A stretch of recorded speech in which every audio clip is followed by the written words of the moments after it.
Sir సంతోషం శ్రీహర్ అన్న. నేనేమో ఈ లంబా చౌడ ఎందుకు అని చెప్పి ఇక మళ్ళీ అంతా కాంట్రవర్సీ అవుతాయని నేను సబ్జెక్ట్ పక్కన పెట్టిన. నువ్వేమో మా అల్లుని నువ్వేమంటున్నావు, మా అల్లుని నిలబెట్టి హైదరాబాద్లో గెలిపించినామంటున్నావు. నా అల్లుని నిలబెట్టి హైదరాబాద్ సిటీలో మీరు గెలిపించినట్టు సంతోషం. అంటే నేను చెప్తుంది అర్థమైతే రెండో సార్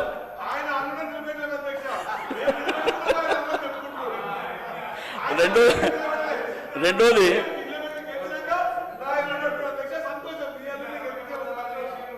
సార్ నేను శ్రీధరన్న కూడా చెప్పినా మీకు కూడా చెప్పింది సార్. సరే ఎందుకు నాకు అవకాశం ఇచ్చారు థ్యాంక్స్ అని చెప్పి నేను కూర్చున్నా. అన్న మళ్ళా పాత విషయాలకే పోతుండు, ఇంప్లీట్గా అమ్మన్నా అవి జడ్జిమెంట్లు ఉండే అధ్యక్ష.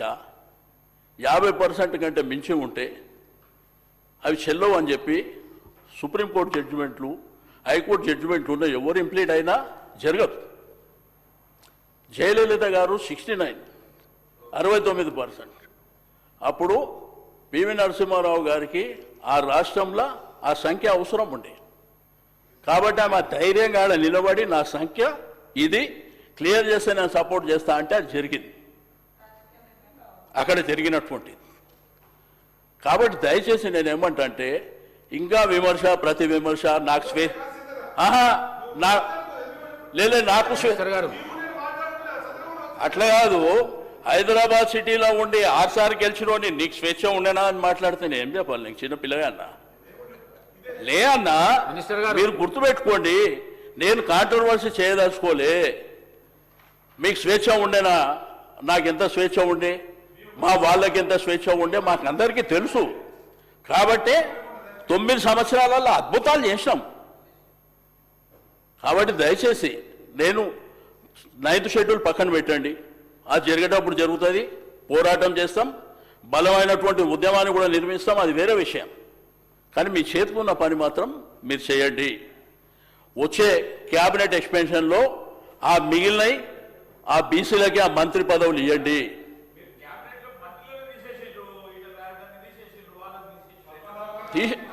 తీసే శ్రీధరన్న అన్న సార్ ఇప్పుడు తీసేసినా మేమే వచ్చినాం, తీసినా మేమే వచ్చినాం. కాబట్టి అదే తీస్తే కూడా మేమే వచ్చినాం సార్. ఇదంతా రెగ్యులర్ ప్రాసెస్ గవర్నమెంట్లల్లా.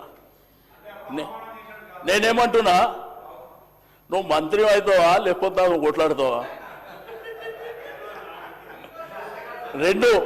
2 సంవత్సరాల 4 నెలలు నా 2 మంత్రి పదవులు ఉంటే మా వాళ్ళు వాళ్ళ గౌరవం పెంచుకుంటుంటే ప్రజలకు మేలు జరుగుతుండే అనేది నేను కోరేది అధ్యక్ష.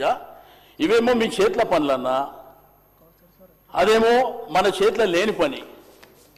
బీసీసీల ప్లాన్ మన చేతిలో పని. రెండోది ఫీజు రియంబర్స్మెంట్ మన ఖజానా పని.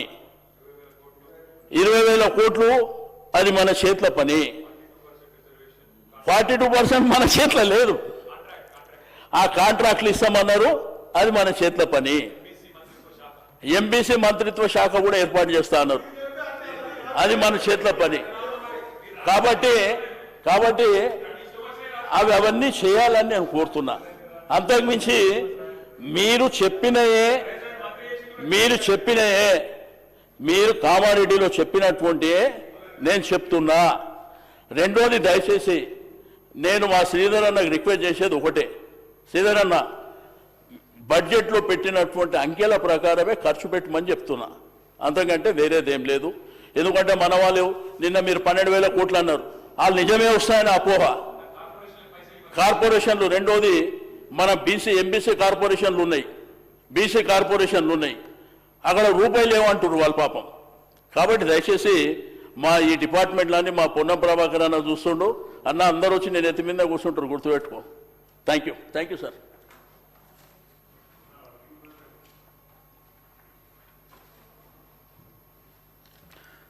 ధన్యవాదాలు అధ్యక్ష.